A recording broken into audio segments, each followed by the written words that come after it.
রেস্তোরাঁর মতো ঝরঝরে আর সুগন্ধি গার্লিক চিকেন রাইস বাড়িতেই বানাতে চান, অথচ প্রতিবারই ভাতটা কেমন যেন গলে যায় বা রেস্তোরাঁ সেই আসল স্বাদটা আসে না? চিন্তা নেই, আজ মাত্র ৩ মিনিটে আপনাদের শেখাবো পারফেক্ট গার্লিক চিকেন রাইসের সিক্রেট রেসিপি কিছু দারুণ টিপসের সাথে। রান্নার প্রথম এবং সবচেয়ে গুরুত্বপূর্ণ ধাপ হলো ভাত তৈরি। প্রথমে পরিমাণ মতো জল গরম করে তাতে দিয়ে দিন সামান্য সাদা তেল, নুন আর পাতিলেবুর রস। জল ফুটে উঠলে আগে থেকে ভালো করে ধুয়ে রাখা বাসমতি চাল দিয়ে দিন।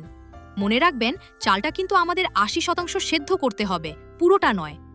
এখানে একটা সিক্রেট টিপস দিয়ে রাখি, জলে লেবুর রস আর তেল দেওয়ার কারণে ভাত কিন্তু একটা আরেকটার গায়ে লেগে যাবে না, একদম ঝরঝরে আর সাদা ধবধবে হবে।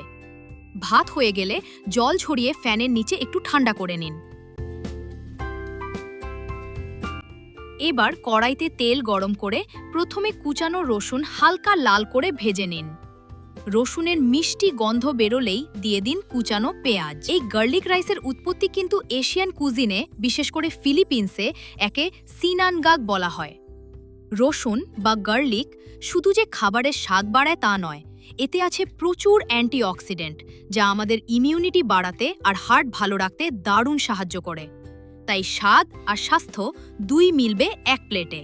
পেঁয়াজটা ভালো করে ভাজা হলে এর মধ্যে দিয়ে দিন ফ্রেশ পেঁয়াজ পাতা বা স্প্রিং অনিয়ন।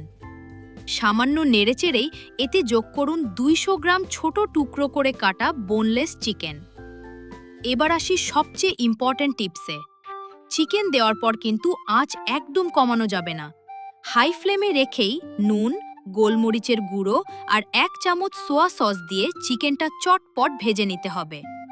আঁচ কমালে চিকেন থেকে জল বেরিয়ে যাবে এবং চিকেনটা চিউই বা শক্ত হয়ে যাবে। চিকেন পারফেক্টলি ভাজা হয়ে গেলে ওপর থেকে আগে থেকে তৈরি করে রাখা বাসমতি চালের ভাতটা দিয়ে দিন। সব শেষে ওপর থেকে ছড়িয়ে দিন আরও কিছুটা গোলমরিচের গুঁড়ো আর ফ্রেশ পেঁয়াজ পাতা। আলতো হাতে ওপর নিচ করে মিশিয়ে নিন।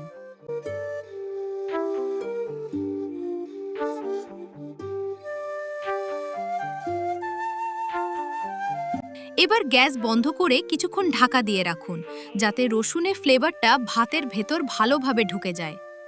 ব্যাস, তৈরি আমাদের গরম গরম রেস্তোরাঁ স্টাইল গার্লিক চিকেন রাইস। আজই বাড়িতে ট্রাই করুন আর কমেন্টে জানান কেমন লাগলো। রেসিপিটা ভালো লাগলে লাইক, শেয়ার আর চ্যানেলটা সাবস্ক্রাইব করতে একদম ভুলবেন না। দেখা হচ্ছে পরের ভিডিওতে।